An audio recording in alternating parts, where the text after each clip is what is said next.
Joseph Perrin qui a appuyé sur l'accélérateur. Dominique Strauss-Kahn entre les mains de la police à New York. L'abolition de la peine de mort en France.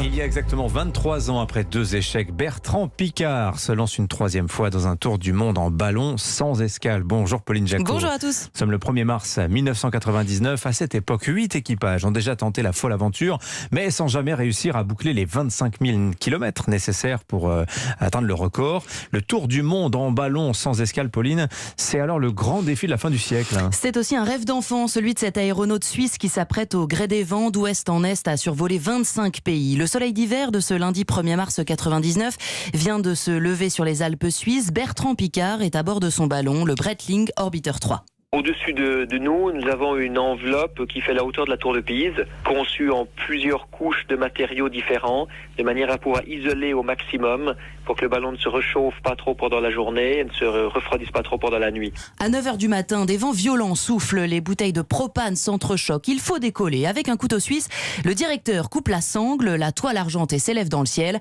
Ça y est, Bertrand Piccard et son coéquipier britannique Brian Jones sont partis.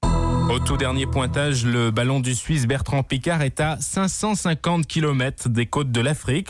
Par radio, à bord de son ballon, Bertrand Piccard communique avec les auditeurs d'Europe 1. Au niveau consommation, je pense que ça ira. Un des problèmes, c'est que les veilleuses des brûleurs ne marchent pas. Par conséquent, on doit très régulièrement les rallumer, se lever du siège, rallumer, faire toute une procédure d'allumage de brûleurs, etc. Ça, c'est un petit peu fatigant.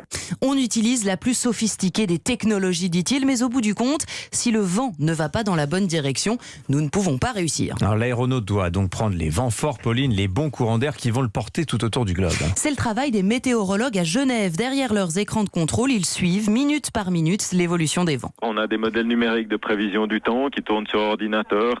Et bien entendu, il faut avoir l'humilité de dire ok, maintenant la trajectoire elle correspond pas à ce qu'on a prévu et il faut recommencer le boulot depuis le début. La plus grosse surprise qu'on a eue, c'était une fois une erreur d'à peu près 10 degrés. Ils étaient en train de foncer sur l'Irak, ils traversaient la Syrie et ils sont arrivés sur l'Irak alors que c'était pas prévu. Au-dessus du Mexique, les 2 pilotes sont malades. Panne de chauffage et par-dessus tout, ils ont perdu les bons vents. Mais coup de chance inouï, disent-ils. Tout à coup, la chance revient. Ils peuvent reprendre le jet stream, ce courant d'altitude. Direction l'Afrique du Nord. Le 21 mars 99, Brian Jones et Bertrand Piccard atterrissent sur le sable du désert égyptien. C'est extraordinaire, j'ai de la peine à réaliser que ce soit vrai. J'ai dû me pincer ce matin et prier de ne pas me réveiller dans un rêve. Après 40 000 km, 19 jours, 21h et 55 minutes, l'extraordinaire alliance de la technologie et de la nature a fonctionné, dit Bertrand Piccard. Je suis sorti de mes habitudes et de mes certitudes. C'est ça, le vrai processus de l'aventure. Ah, et quelle aventure. Il en a fait d'autres depuis des tours du monde, Bertrand Piccard. Merci beaucoup, Pauline Jacot. Bientôt 7h30.